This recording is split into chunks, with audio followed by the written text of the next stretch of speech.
కొన్నిసార్లు అదృష్టం తలుపు తట్టినా కూడా దరిద్రం నట్టింట్లో డాన్స్ చేస్తుంటే ఎవరు మాత్రం ఏం చేస్తారు?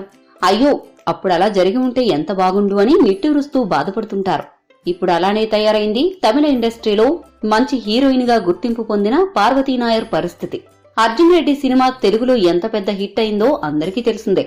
అంతేకాకుండా ఈ సినిమాను భాషతో సంబంధం లేకుండా పక్క రాష్ట్రాల వారు కూడా ఎంతో మంది ఈ సినిమాను మెచ్చారు. దీనికి తోడు ఈ సినిమాలో హీరో హీరోయిన్లుగా నటించిన విజయ్ దేవరకొండ మరియు శాలిని పాండేకు ఎంత మంచి గుర్తింపు వచ్చిందో ప్రత్యేకంగా చెప్పనవసరం లేదు. ఈ సినిమాలో హీరోయిన్ గా నటింపచేయడానికి మొదట పార్వతీ నాయర్ వద్దకు వెళ్లారంట ఈ చిత్ర దర్శకుడు సందీప్ రెడ్డి.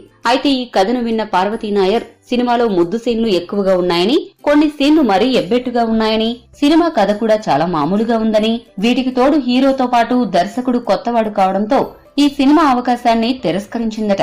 కానీ ఈ సినిమా విడుదలైన తర్వాత దర్శకుడు సినిమా తీసిన విధానాన్ని చూసి కొత్త దర్శకుడి ప్రతిభను గుర్తించలేకపోయానే అని చింతించిందట. అంతేకాకుండా ఈ సినిమాలో ఎందుకు హీరోయిన్ గా అవకాశాన్ని వదులుకున్నాను అని చెప్పి దాదాపు నెల రోజుల పాటు బాధపడిందట. ఈ విషయాలన్నింటినీ పార్వతీ నాయర్ ఒకానొక ఇంటర్వ్యూలో బయటపెట్టి తన మనసులో ఉన్న ఆవేదనను చెప్పుకొచ్చింది. అద్భుతాలు జరుగుతున్నప్పుడు ఎవరూ గుర్తించరు, జరిగిన తరువాత గుర్తించనవసరం లేదు. అదృష్టాన్ని ఒడిసి పట్టుకునే నేర్పు ఉండాలి, లేదంటే దురదృష్ట సుడిగుండంలో చిక్కుకుని అలానే కష్టాల తీరాలకు కొట్టుకుపోవాల్సి వస్తుంది. ఈ వీడియో గనక మీకు నచ్చినట్లయితే లైక్ చేయండి, షేర్ చేయండి. మరిన్ని ఇంట్రెస్టింగ్ అప్డేట్స్ కోసం మా ఛానల్ ని సబ్స్క్రైబ్ చేయడం మాత్రం మర్చిపోకండి.